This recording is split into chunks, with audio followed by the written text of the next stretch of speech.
Chapter 3. This is the account of the family of Aaron and Moses at the time the Lord talked with Moses on Mount Sinai.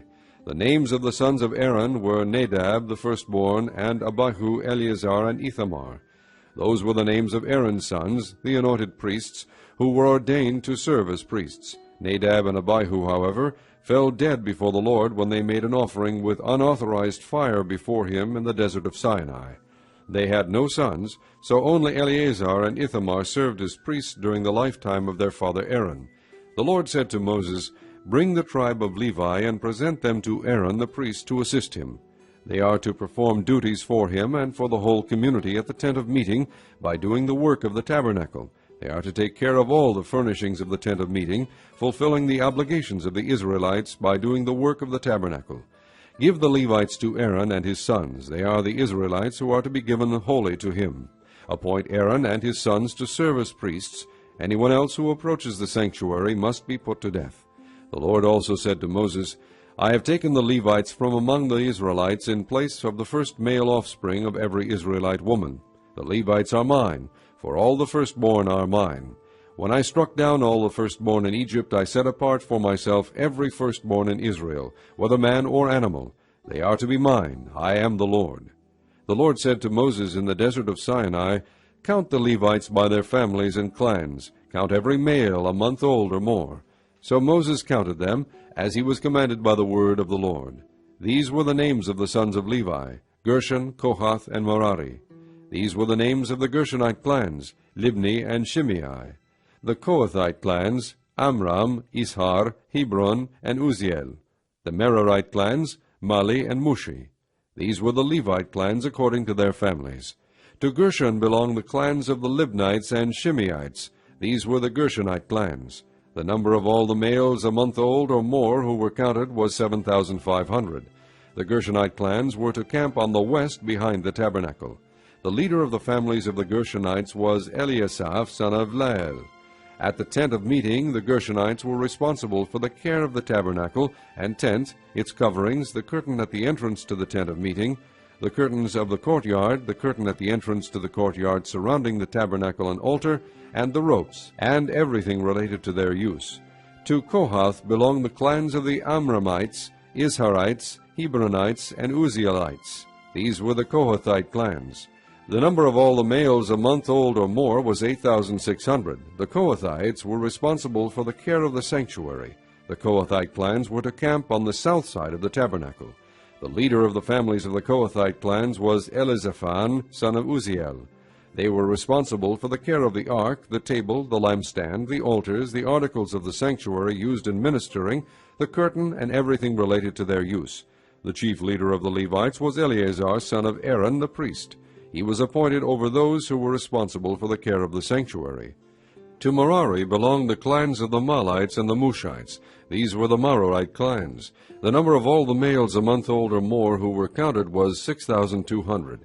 The leader of the families of the Merarite clans was Zuriel, son of Abihail. They were to camp on the north side of the tabernacle. The Merarites were appointed to take care of the frames of the tabernacle, its crossbars, posts, bases, all its equipment, and everything related to their use, as well as the posts of the surrounding courtyard with their bases, tent pegs, and ropes. Moses and Aaron and his sons were to camp to the east of the tabernacle toward the sunrise in front of the tent of meeting. They were responsible for the care of the sanctuary on behalf of the Israelites. Anyone else who approached the sanctuary was to be put to death. The total number of Levites counted at the Lord's command by Moses and Aaron according to their clans, including every male a month old or more, was 22,000. The Lord said to Moses, "Count all the firstborn Israelite males who are a month old or more, and make a list of their names. Take the Levites for me in place of all the firstborn of the Israelites, and the livestock of the Levites in place of all the firstborn of the livestock of the Israelites. I am the Lord." So Moses counted all the firstborn of the Israelites, as the Lord commanded him. The total number of firstborn males a month old or more, listed by name, was 22,273. The Lord also said to Moses, "Take the Levites in place of all the firstborn of Israel, and the livestock of the Levites in place of their livestock. The Levites are to be mine. I am the Lord. To redeem the 273 firstborn Israelites who exceed the number of the Levites, collect 5 shekels for each one, according to the sanctuary shekel, which weighs 20 gerahs. Give the money for the redemption of the additional Israelites to Aaron and his sons. So Moses collected the redemption money from those who exceeded the number redeemed by the Levites. From the firstborn of the Israelites he collected silver weighing 1,365 shekels, according to the sanctuary shekel. Moses gave the redemption money to Aaron and his sons, as he was commanded by the word of the Lord. Psalm 37 of David. Do not fret because of evil men, or be envious of those who do wrong. For like the grass they will soon wither, like green plants they will soon die away. Trust in the Lord and do good. Dwell in the land and enjoy safe pasture. Delight yourself in the Lord, and he will give you the desires of your heart. Commit your way to the Lord. Trust in him, and he will do this. He will make your righteousness shine like the dawn, the justice of your cause like the noonday sun. Be still before the Lord, and wait patiently for him. Do not fret when men succeed in their ways, when they carry out their wicked schemes. Refrain from anger and turn from wrath. Do not fret. It leads only to evil. For evil men will be cut off, but those who hope in the Lord will inherit the land. A little while, and the wicked will be no more. Though you look for them, they will not be found. But the meek will inherit the land and enjoy great peace. The wicked plot against the righteous and gnash their teeth at them.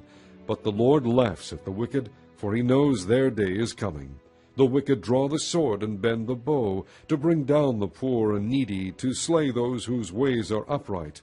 But their swords will pierce their own hearts, and their bows will be broken. Better the little that the righteous have than the wealth of many wicked. For the power of the wicked will be broken, but the Lord upholds the righteous. The days of the blameless are known to the Lord, and their inheritance will endure forever. In times of disaster they will not wither. In days of famine they will enjoy plenty. But the wicked will perish. The Lord's enemies will be like the beauty of the fields. They will vanish, vanish like smoke. The wicked borrow and do not repay, but the righteous give generously. Those the Lord blesses will inherit the land, but those he curses will be cut off. If the Lord delights in a man's way, he makes his steps firm. Though he stumble, he will not fall, for the Lord upholds him with his hand. I was young, and now I am old, yet I have never seen the righteous forsaken, or their children begging bread. They are always generous and lend freely. Their children will be blessed. Turn from evil and do good. Then you will dwell in the land forever. For the Lord loves the just and will not forsake his faithful ones. They will be protected forever, but the offspring of the wicked will be cut off. The righteous will inherit the land and dwell in it forever. The mouth of the righteous man utters wisdom, and his tongue speaks what is just. The law of his God is in his heart. His feet do not slip. The wicked lie in wait for the righteous, seeking their very lives. But the Lord will not leave them in their power, or let them be condemned when brought to trial. Wait for the Lord and keep his way. He will exalt you to inherit the land. When the wicked are cut off, you will see it. I have seen a wicked and ruthless man flourishing like a green tree in its native soil, but he soon passed away and was no more. Though I looked for him, he could not be found. Consider the blameless, observe the upright. There is a future for the man of peace. But all sinners will be destroyed. The future of the wicked will be cut off. The salvation of the righteous comes from the Lord. He is their stronghold in time of trouble. The Lord helps them and delivers them. He delivers them from the wicked and saves them because they take refuge in him. Song of Songs, Chapter 1, Solomon's Song of Songs. Let him kiss me with the kisses of his mouth, for your love is more delightful than wine. Pleasing is the fragrance of your perfumes. Your name is like perfume poured out. No wonder the maidens love you. Take me away with you. Let us hurry. Let the king bring me into his chambers. We rejoice and delight in you. We will praise your love more than wine. How right they are to adore you. Dark am I, yet lovely, O daughters of Jerusalem, dark like the tents of Kedar, like the tent curtains of Solomon. Do not stare at me because I am dark, because I am darkened by the sun. My mother's sons were angry with me and made me take care of the vineyards. My own vineyard I have neglected. Tell me, you whom I love, where you graze your flock and where you rest your sheep at midday. Why should I be like a veiled woman beside the flocks of your friends?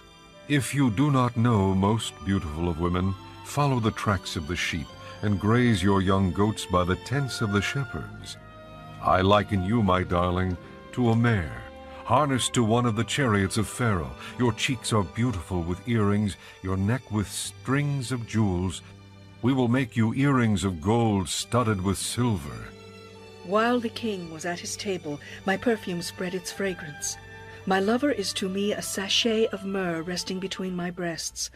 My lover is to me a cluster of henna blossoms from the vineyards of En-Gedi. How beautiful you are, my darling. Oh, how beautiful. Your eyes are doves. How handsome you are, my lover. Oh, how charming. And our bed is verdant. The beams of our house are cedars. Our rafters are firs. Hebrews chapter 1. In the past, God spoke to our forefathers through the prophets at many times and in various ways. But in these last days he has spoken to us by his Son, whom he appointed heir of all things, and through whom he made the universe. The Son is the radiance of God's glory and the exact representation of his being, sustaining all things by his powerful word. After he had provided purification for sins, he sat down at the right hand of the Majesty in heaven. So he became as much superior to the angels as the name he has inherited is superior to theirs. For to which of the angels did God ever say, "You are my Son, today I have become your Father"? Or again, "I will be his Father, and he will be my Son"? And again, when God brings his firstborn into the world, he says, "Let all God's angels worship him." In speaking of the angels, he says, "He makes his angels winds, his servants flames of fire." But about the Son, he says, "Your throne, O God, will last forever and ever, and righteousness will be the scepter of your kingdom. You have loved righteousness and hated wickedness. Therefore God, your God, has set you above your companions by anointing you with the oil of joy." He also says, "In the beginning, O Lord, you laid the foundations of the earth, and the heavens are the work of your hands. They will perish, but you remain. They will all wear out like a garment. You will roll them up like a robe, like a garment they will be changed. But you remain the same, and your years will never end." To which of the angels did God ever say, "Sit at my right hand, until I make your enemies a footstool for your feet"? Are not all angels ministering spirits, sent to serve those who will inherit salvation?